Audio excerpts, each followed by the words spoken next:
ایک سورہ فاتحہ سے جمیع ارواح المرحومین مومنین و مومنات، شہداء اسلام، علماء اعظام اپنے اپنے مرحومین کے لیے، محفل کے منتظمین کے مرحومین کے لیے، ان مرحومین کے لیے جن کا کوئی فاتحہ پڑھنے والا نہیں، رحم اللہ من قرأ الفاتحہ۔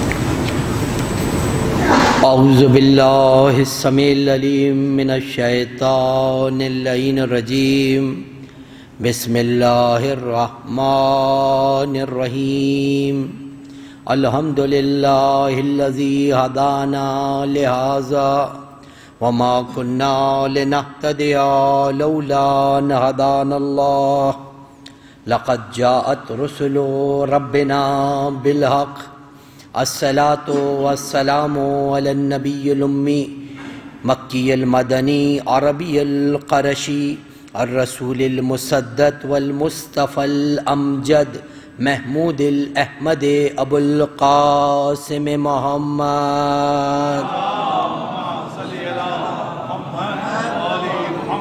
وأہل بیتہ الطیبین الطاہرین المعصومین المظلومین الذین اذہب اللہ عنہم الرجس وطہرہم تطہیرا۔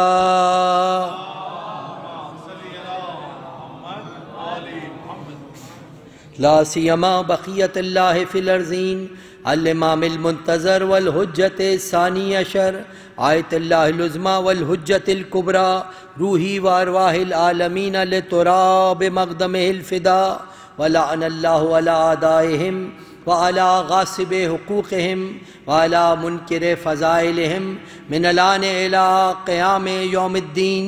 أما بعد فقد قال الله سبحانه وتعالى في محكم كتابه الحكيم وهو أصدق الصادقين وقوله الحق، لقد من الله على المؤمنين إذ بعث فيهم رسولا من أنفسهم يتلو عليهم آياته ويزكيهم ويعلمهم الكتاب والحكمة وإن كانوا من قبل لفی ضلال مبین۔ درود بھیجئے محمد و آل محمد۔ مومنین، ارشاد رب العزت ہو رہا ہے لقد من اللہ علی المومنین، خداوند کریم نے صاحبان ایمان پر احسان کیا ہے۔ لقد من اللہ علی المومنین، خداوند کریم نے صاحبان ایمان پر احسان کیا ہے کہ انہیں ایک ایسی نعمت بعثت رسول کی شکل میں عطا کی ہے، ایسا رسول کہ جو انہی میں سے تھا، ان کے آیتوں کی تلاوت کرتا تھا، ان کے نفوس کو پاک کرتا تھا اور ان کو کتاب و حکمت کی تعلیم دیتا تھا۔ خداوند کریم کہہ رہا ہے کہ یہ احسان کیا ہے خداوند کریم نے، وہ ذات رب العزت کہ جس نے سب کچھ، کون سی شے اس کا احسان نہیں ہے۔ اگر ہم گننا چاہیں اس کا احسانات کا انسان بدلہ دے ہی نہیں سکتا، بلکہ اس کی نعمتوں کو شمار نہیں کر سکتا۔ لیکن خلاق عالم نے کسی نعمت کو دینے کے بعد یہ نہیں کہا کہ ہم نے تم پر احسان کیا ہے، یقیناً اس کا احسان ہے، مگر کسی نعمت کو دینے کے بعد یہ نہیں کہا کہ ہم احسان کر رہے ہیں، مگر یہ پیغمبر کی بعثت اس قدر بڑی نعمت ہے کہ خداوند کریم احسان جتا رہا ہے۔ وہ خدا کہہ رہا ہے کہ ہم نے تم پر احسان کیا۔ کیوں احسان کیا؟ کہ اگر یہ بعثت پیغمبر نہ ہوتی تو تم گمراہی میں رہتے، اگر یہ بعثت پیغمبر نہ ہوتی تمہاری فلاح نہیں تھی، تم نے اگر نجات پائی ہے، تم نے اگر ہدایت کا راستے کو اختیار کیا ہے تو اسی بعثت کے طفیل اختیار کیا ہے۔ یہی بعثت ہے کہ جو سبب بنی ہے اس بات کی نعمتوں کا، یہی بعثت اس بات کا سبب بنی ہے۔ تو خداوند کریم احسان جتا رہا ہے کہ یہ احسان ہے، اور بعثت پیغمبر کتنی بڑی نعمت ہے، آپ غور کر سکتے ہیں کتنی بڑی نعمت ہے۔ یاد رکھیے، اگر بعثت پیغمبر نہ ہوتی، اگر حضور ختمی مرتبت حضرت احمد مجتبی محمد مصطفیٰ صلی اللہ علیہ وآلہ وسلم درود بھیجیں، اگر حضور اکرم کی بعثت نہ ہوتی تو یہ گمراہی میں اس قوم کا رہنا تو اپنے مقام پر، تمام انبیاء کا مشن ادھورا رہ جاتا، تمام انبیاء کی تعلیمات ادھوری رہ جاتی، کوئی شے بھی مکمل نہیں ہوتی۔ کیوں کہ تمام چیزوں پر حضرت آدم سے لے کر آدم تک دین آیا، حضرت عیسیٰ تک ہر دور میں دین آیا، مگر کہیں بھی دین کمال کی منزل تک نہیں پہنچا، کہیں بھی دین مکمل نہیں ہوا۔ تو دین کمال کی منزل تک پہنچنے کے لیے، دین مکمل ہونے کے لیے انتظار کر رہا تھا کہ آخری نبی مبعوث ہو، وہ تشریف لائیں تو دین کامل ہو، دین مکمل ہو۔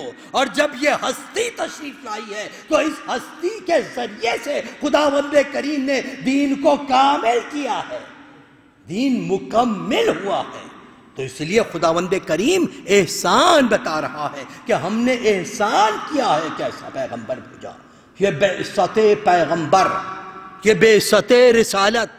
اور مختصراً چونکہ آج ہم دو نسبتوں سے یہ جشن منا رہے ہیں، ایک آج شب مبعث ہے، پیغمبر کی بعثت 27 رجب اس کی شب ہے، دوسرے ایک نسبت شب معراج کی ہے، معراج کی شب سے، دو نسبتوں سے ہے۔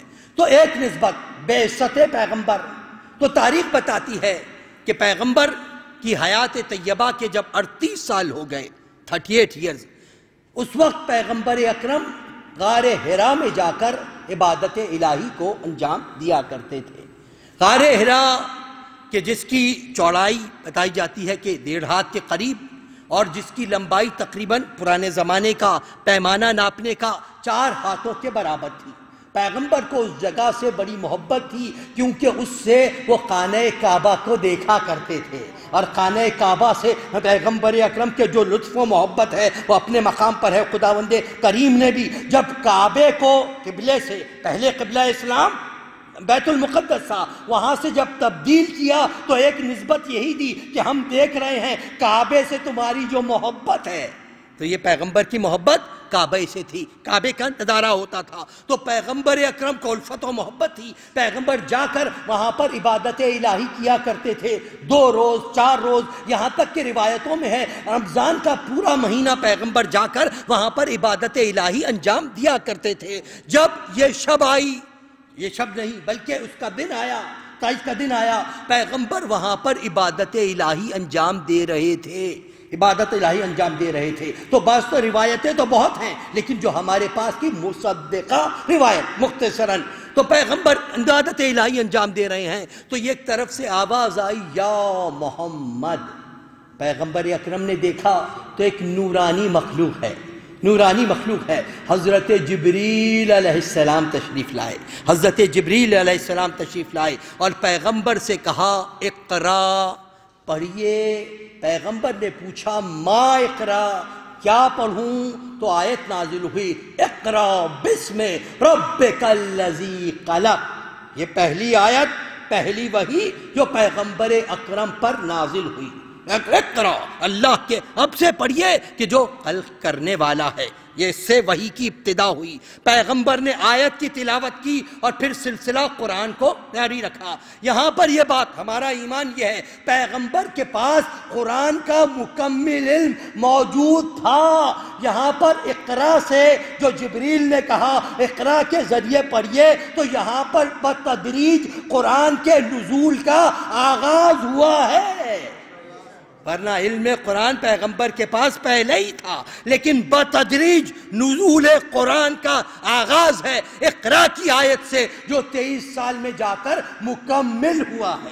تو یہ پیغمبر اکرم نے پہلی وحی نازل ہوئی۔ اس کے بعد حضرت جبرائیل نے پیغمبر اکرم کو اشارہ فرمایا، پیغمبر اکرم کو نماز، دوسری چیز نماز کی رکعتیں اور وضو اور اس کی طرف اشارہ فرمایا۔ تو پیغمبر اکرم نے وضو کر کے پہلی نماز ادا کی غار حرا میں، کہ پہلی نماز پیغمبر نے ادا کی جو نماز ظہر تھی، ظہر کی نماز پیغمبر اکرم نے ادا کی، اور یہ ادا کرنے کے بعد اللہ کا رسول اپنے گھر میں تشریف لائے، بیت الشرف میں تشریف لائے، تو یہاں پر دو ہستیاں پیغمبر کی منتظر ہیں، ایک آپ کی زوجہ جناب خدیجۃ الکبریٰ ہیں، دوسرے آپ کے بھائی علی مرتضیٰ ہیں۔ درود بھیجے محمد و آل محمد۔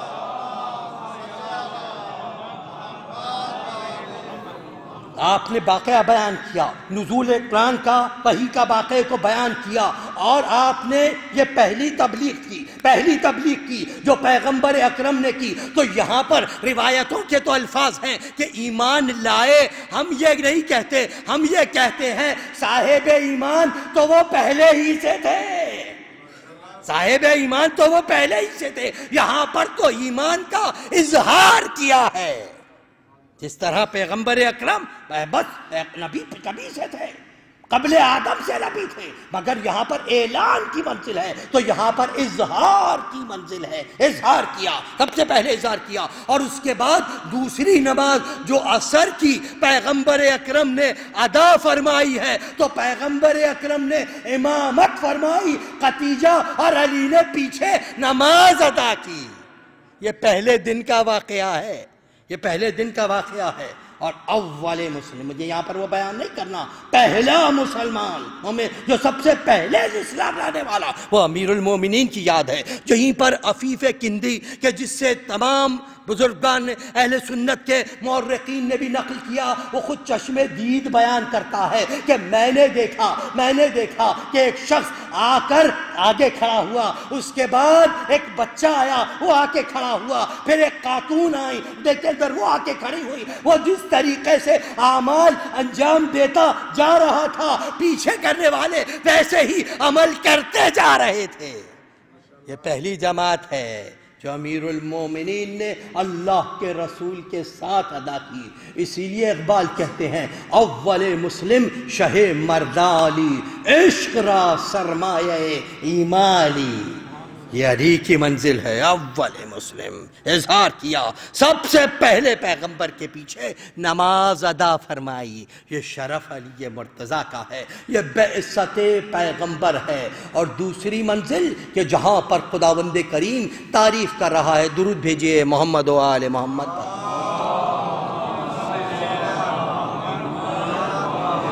ایک بار تو بآواز بلند درود ارشاد۔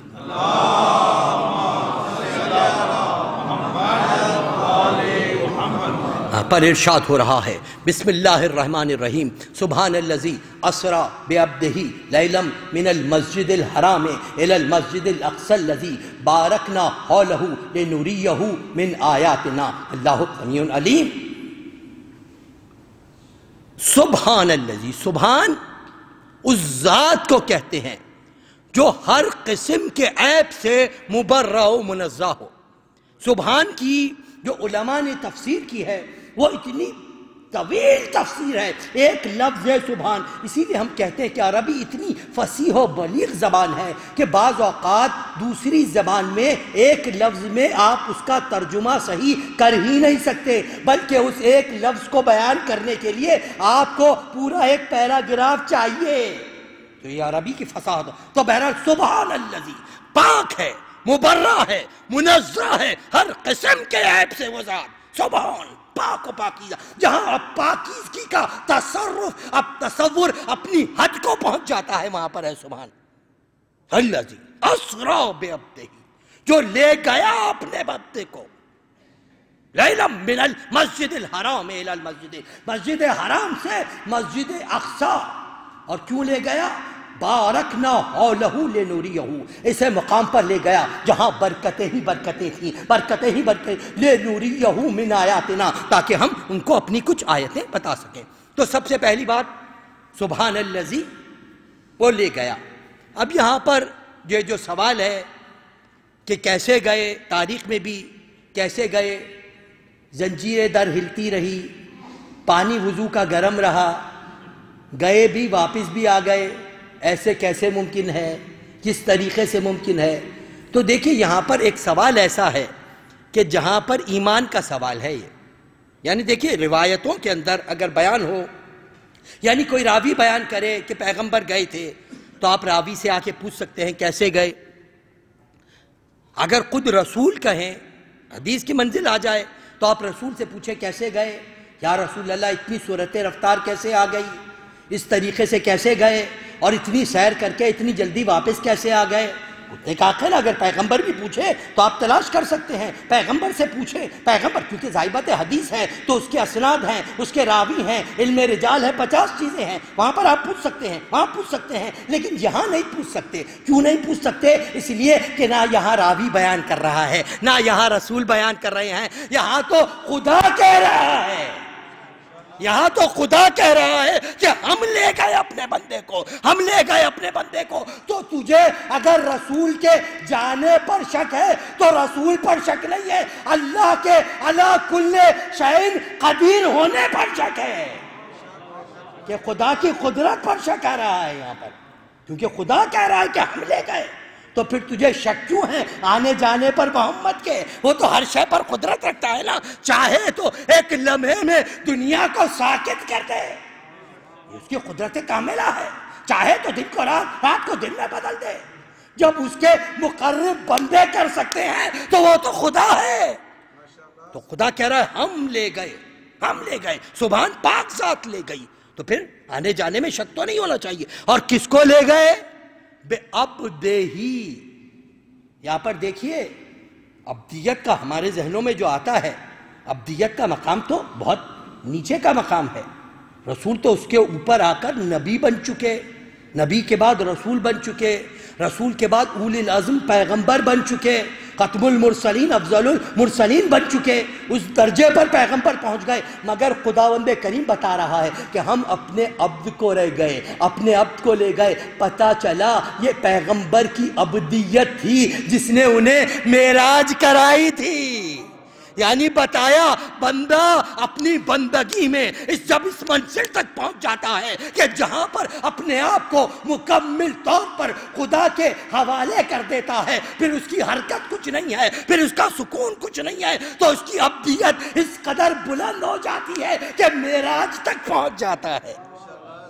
کہ معراج تک پہنچو تو یہ عبدیت ہے. اور دوسرا مسئلہ اس عبد کے لفظ سے خود بخود حل ہو گیا. عبد کو لے گئے، ہم اپنے آپ کو لے گئے. تو اس سے یہ بات ظاہر ہو گئی کہ پیغمبر جاگتے ہوئے گئے تھے اور جسم کے ساتھ گئے تھے، جسم کے ساتھ گئے تھے. تو یہ ایک جو تصور قائم کرتے ہیں کہ نہیں روح پیغمبر چلی گئی تھی، روح چلی گئی تھی، روحانی معراج ہے، جسمانی معراج نہیں ہے. تو دیکھیے یہ بلاغت کلام ہے. خداوند کریم نے کہا میں ایسا لفظ کلام پاک میں اپنے حبیب کی معراج کے لیے رکھ دوں گا کہ تم ساہے لاکھ کوشش کر سکو جس کاننا پڑے گا کہ جسمانی معراج تھی، روحانی معراج نہیں تھی. عبد کو لے گئے. اسی لیے سب نے جہاں پر ہے لغت میں جا کے دیکھ لیجئے، عبد کے معنی ہے، عبد بندے کو اس وقت کہتے ہیں کہ جب جسم سے روح کا تعلق موجود ہو تو عبد کہا جاتا ہے. دور سے جسم کا تعلق نکل جائے تو عبدیت نہیں رہتی. جب تک تعلق موجود ہے تو پھر عبدیت کی شکل میں جسم کے ساتھ گئے. اور پھر دوسری مثالن لوگوں نے دی کہ اگر کوئی بندہ کہے کہ میں اس شخص کو لے گیا، محاورتاً بھی یوز ہو، اس شخص کو لے گیا، تو وہاں پر جسم بھی مراد ہے، روح بھی مراد ہے، عبدیت کی منزل ہے. تو پیغمبر جسم کے ساتھ گئے ہیں، جسم کے ساتھ گئے ہیں. اور وہ ذکی باتیں بہت مختصر وقت ہے، مجھے تفصیل نہیں عرض کرنی. کہ جو ایک روایت کی کہ ہمارے ساتھ تھے، یہاں تھے، وہاں تھے، وہ ایک الگ بحث ہے. بہرحال عبدیت کی منزل پر گئے، عبدیت کی منزل پر عبد کو لے کر گئے. کہاں لے کر گئے؟ کس جگہ پر لے کر گئے؟ بارکنا حولہ من نور، ایسی جگہ پر جہاں برکتیں ہی برکتیں تھیں. ایسی جگہ پر مقدمہ ہے، مسجد حرام سے مسجد اقصی مقدمہ ہے، اس کے بعد آسمان کی جگہ پر لے گئے. کس جگہ پر گئے؟ جہاں ہر طرف برکتیں ہی برکتیں تھیں، ہر سمت برکتیں تھیں، ہر سمت برکتیں تھیں. وہ مقام تھا کہ جہاں پر ابھی تک جبریل ساتھ ہیں، جبریل ساتھ ہیں، ہر منزل پہ چار ہیں، ہر مقام پر ساتھ ہیں، جہاں جہاں پیغمبر گئے. بڑی تفصیل ہے معراج کی، آپ نے علماء سے سنا ہے، بہت تفصیل ہے معراج کی، کہاں کہاں گئے، ہر جگہ جبریل ساتھ ہیں، ہر جگہ جبریل ساتھ ہے. مگر ایک ایسا مقام آیا ہے، ایک ایسا مقام آیا ہے جہاں جبریل جیسا مقرب فرشتہ اللہ کے رسول سے کہتا ہے یا رسول اللہ میری حد یہاں ختم ہے، یا رسول اللہ میں اس سے آگے نہیں جا سکتا. اللہ کے رسول کہتے ہیں اے جبریل اس مقام پہ آ کر ساتھ چھوڑتے ہو؟ کہا یا رسول اللہ حاضر تو ہوں، مگر ایک بالشت بھی یا بعض جگہ پر ایک انگلی کے برابر بھی آگے بڑھ گیا تو میں نہ رہوں گا. یا رسول اللہ میں نے نور میں اتنی طاقت نہیں ہے کہ ان تجلیات کو برداشت کر سکے. کون کہہ رہا ہے؟ جبریل کہہ رہا ہے، سردار ملائکہ ہے جبریل، نور کی مخلوق ہے جبریل، وہ کہہ رہا ہے میرے آگے نہیں جا سکتا. رسول اللہ نے کہا کہ آگے کیا مقام ہے، کون سی جگہ ہے؟ تو ہاتھوں کو جوڑ کر کہا یا رسول اللہ آگے وہ منزل ہے جسے نہ کسی نبی اولی العزم نے طے کیا، نہ کسی ملک مقرب نے طے کیا. یا رسول اللہ آگے تو کوئی جا ہی نہیں سکا، یہ تو آپ کا مقام ہے.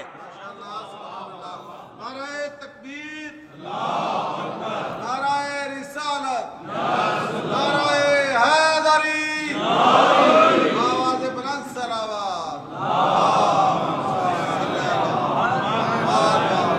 آگے بڑھے اور پیغمبر اکرم جبریل رکے ہوئے ہیں، پیغمبر اکرم آگے بڑھے، پیغمبر نے قدم بڑھایا، نہر نور سامنے تھی، نہر نور کی موجوں نے قدم بوسی کی، لہروں نے پیغمبر کے دست مبارک کو چوما. موسیٰ طور پر غش کھا کے گر پڑے، یہ نہر نور کے اس پار پہنچ گئے اور کہتے درود بھیجئے محمد و آل محمد پر.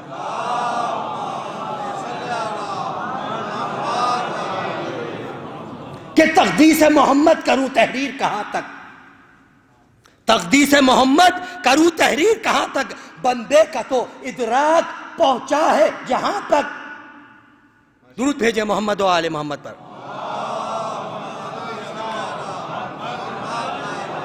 تقدیس پیغمبر کروں تحریر کہاں تک، بندے کا تو ادراک پہنچا ہے جہاں تک.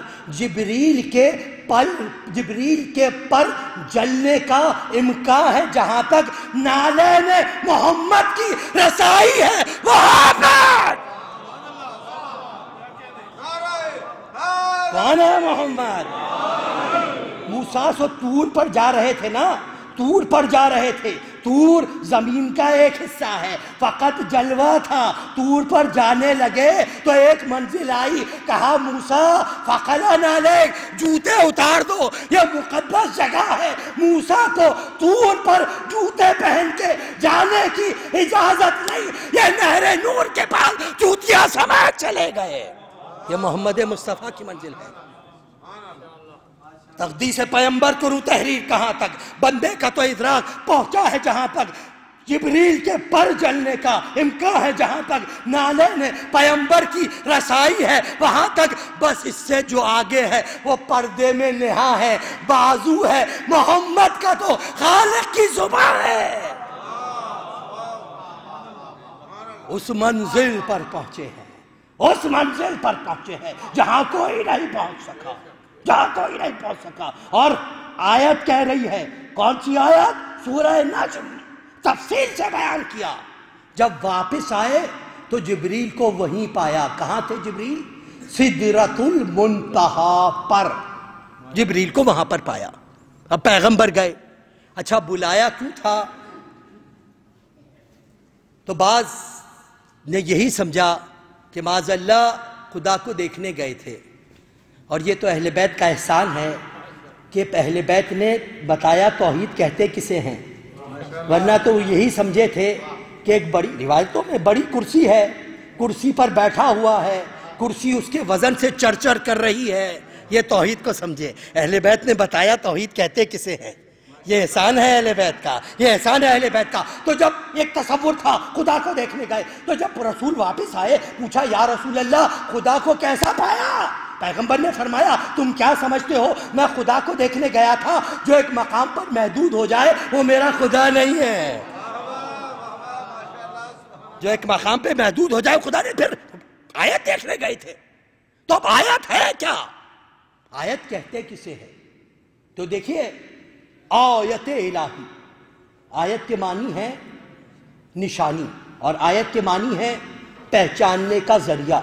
تو دیکھیں آیت الہی، آیات الہی خدا کی معرفت کا جو پہلے استعمال ہوتا تھا آیت اللہ کے لیے. آیت اللہ کسے کہتے ہیں؟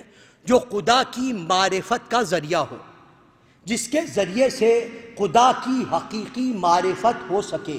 لہٰذا صحیح معنوں میں جو آیت اللہ استعمال ہوتا ہے وہ اس شخص کے لیے یا اس کے لیے استعمال ہوگا کہ جہاں پر گناہ کا شائبہ نہ ہو، جبھی تو معرفت صحیح ہو سکے گی. جہاں گناہ کا امکان ہو وہاں صحیح معرفت ہو سکی نہیں، جہاں گناہ کا امکان ہی نہ ہو. اس لیے ائمہ کی حدیث ہے نحنو آیات اللہ، ہم ہیں خدا کی آیات. ائمہ نے فرمایا اور حق رکھتے ہیں، معرفت کا ذریعہ ہے. باقی جو ہے آیات الہی ہیں، آفاق میں دیکھو، انفس میں دیکھو، زمین و آسمان میں دیکھو، سب خدا کی آیات ہیں. یہاں آیت سے مراد معرفت نہیں ہے، وجود خدا پر دلیل ہے. دلیل ہونا اور ہے، معرفت کا ذریعہ ہونا اور ہے. معرفت کا ذریعہ ہونا اور ہے، دلیل ہونا اور ہے. تو معرفت الہی کا ذریعہ ہے، معرفت الہی کا ذریعہ ہے. تو پیغمبر اکرم کہہ رہے ہم نے آیات الہی کو دلایا، آیت الہی کو. اور پھر دوسرے مقام پر خداوند کریم ارشاد فرما رہا ہے، سورہ والنجم میں ارشاد ہوا لقد را من آیات ربہ الکبریٰ. پیغمبر نے آیت کو دیکھا اور فقط آیت کو نہیں دیکھا، آیت کبریٰ کو دیکھا. دیکھیے کبریٰ کسے کہتے ہیں؟ بڑی. جس طریقے سے مذکر میں آپ کہیں اکبر کہیں تو بڑا، اصغر کہیں تو چھوٹا، اسی طریقے سے مؤنث میں کہیں تو کبریٰ کہیں تو بڑی، صغریٰ کہیں تو چھوٹی. تو آیت کبریٰ بڑی آیت کو دیکھا، بڑی آیت کو دیکھا. تو پیغمبر نے بڑی آیت کو دیکھا. اب بڑی آیت کون ہو سکتی ہے؟ وہ کیا جس کو خدا کبریٰ کرے. کہ دیکھیے اگر کوئی آیت ہے اللہ کی جو معرفت میں کا آیت معرفت کا ذریعہ ہے، اب کون سی ہوگی کبریٰ؟ ظاہر بات ہے کہ جو بھی چیزیں آیات الہی ہیں وہ تمام پیغمبر کے مقابلے میں کوئی کبریٰ آ سکتی ہے؟ بتائیے پیغمبر کے مقابلے میں کوئی کبریٰ آ سکتی ہے؟ خود پیغمبر خدا کی آیت کبریٰ ہے. سب سے بڑی نشانی معرفت کا ذریعہ خود حضور اکرم ہے. تو اب کوئی اور آ سکتا ہے آیت کبریٰ کی منزل پر؟ نہیں آ سکتا. تو یہ نہ کوئی مرسل ہو سکتا ہے، رسول نہیں ہو سکتا. کیونکہ رسول تو جب موسیٰ جیسا اولی العزم پیغمبر طور پر غش کھا کر گر پڑے تو مرسل کہاں آ سکتا ہے؟ فرشتہ ہو، فرشتہ نہیں ہو سکتا. مختصر وقت ہے، وقت ختم ہو گیا لہذا بات ختم کر رہی ہے. مرسل ہو، فرشتہ نہیں آ سکتا. فرشتہ تو نہر نور کے اس پار کھڑا ہے، سردار ملائکہ ہے. امتی ہو، امتی تو ویسے ہی نہیں آ سکتا. موسیٰ طور پر غش کھا کے گر پڑے، امتی تو خاک ہو گیا، مر گیا، تو وہ طور کے آگے نہیں جا سکتا. تو یہاں کیسے آ سکتا ہے؟ تو خدا کہہ رہا ہے کہ آیت کبریٰ کو دیکھا تو پتہ چلا کسی ایسی آیت کو دیکھا کہ جس کی جنس وہی تھی جو پیغمبر کی تھی.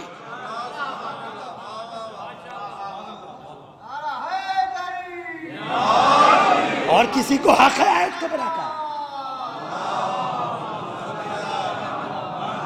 اور کسی کو حق ہے آیت کبریٰ کہنے کا نہیں. وہی منزل پر ہے، وہی ہو سکتی ہے جس کی منزل وہی ہو جو پیغمبر کی منزل ہے، جس کا مقام وہی ہو وہ جو پیغمبر کا مقام ہے. اور پھر آیت کہتی ہے آخر نے پیغمبر نے آیت کبریٰ کو دیکھا. اس کے بعد ما زاغل بصر وما طغیٰ، یعنی آنکھوں نے بھی دیکھنے میں کوئی غلطی نہیں کی، آنکھوں نے بھی پہچان لیا ہاں وہی ہے.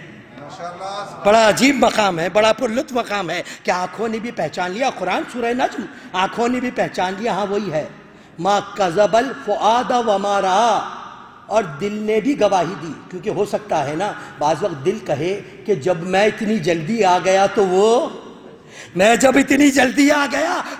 تو دل نے بھی گواہی دی کہ نہیں ہو وہی منزل ہے. تو اب ہمیں پتہ کیسے چلے کہ کیا تھا؟ آخری لطیف رکتا اور آپ کے بعد پتہ کیسے چلے؟ تو قرآن نے بھی خود مسئلے کو حل کیا. درود بھیجیں محمد و آل محمد پر.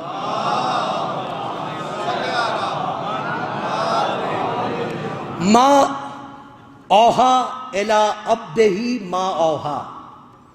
خداوندہ وہاں بیان کیا کیا؟ وہاں بیان کیا کیا؟ آخری نقطہ ہے. بیان کیا کیا؟ ما اوحا الی عبدہ ما اوحا. ہم نے اپنے بندے سے وہی بیان کیا جو بیان کرنا تھا.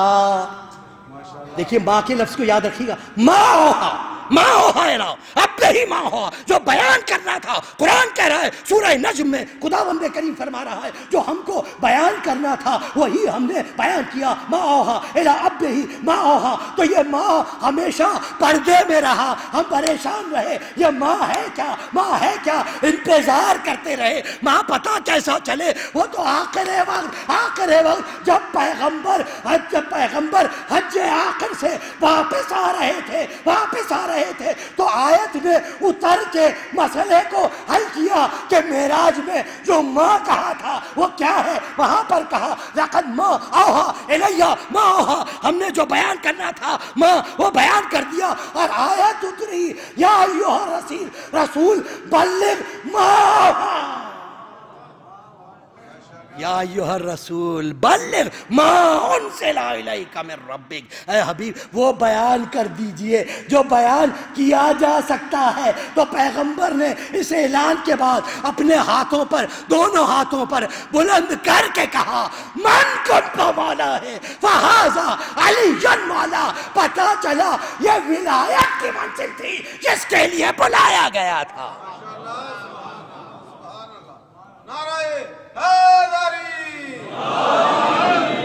ان اللہ و ملائکتہ یصلون علی النبی یا ایھا الذین آمنوا صلوا علیہ وسلموا تسلیما. خداوندہ ہمارے اس قلیل توسل کو ہم سے قبول فرما. ہمارے گشتگان و امواج کو رحمت فرما. ہمارے مرحومین کو جوار چاردہ معصومین میں جگہ عطا فرما. جو مومن حج و زیارات کے مشتاق حج و زیارات سے مشرف فرما. جو مومن بیمار ہیں اس مبارک ساعت کا واسطہ، مبارک شب کا واسطہ صحت کامل عطا فرما. جو مومن لا ولد ہے یا اولاد صالح کی متمنی ہے ان کو اولاد صالح عطا فرما. جو مومنین و مومنات اپنی بیٹیوں بہنوں کے رشتوں کی وجہ سے پریشان ہیں ان کو بہترین کفو عنایت فرما. جو مومن بے روزگار ہیں ان کو روزگار عطا فرما. جو برسر روزگار ہیں ان کے روزگار میں ترقی و برکت عطا فرما. خداوندہ یہ تمام مومنین حاجت مند ہیں اس مبارک ساعت مبارک شب کا واسطہ. خداوندہ ان کی حاجات شرعیہ کو پورا فرما. مومنین و مومنات، مسلمین و مسلمات جہاں کہیں بھی آباد ہیں جان و مال و عزت و آبرو کی حفاظت فرما. مقامات مقدسہ کی حفاظت فرما. مراجع الزام کی تعدیل فرما. ظہور امام میں تعجیل فرما. ان اللہ و ملائکتہ یصلون علی النبی یا ایھا الذین آمنوا صلوا علیہ وسلموا تسلیما.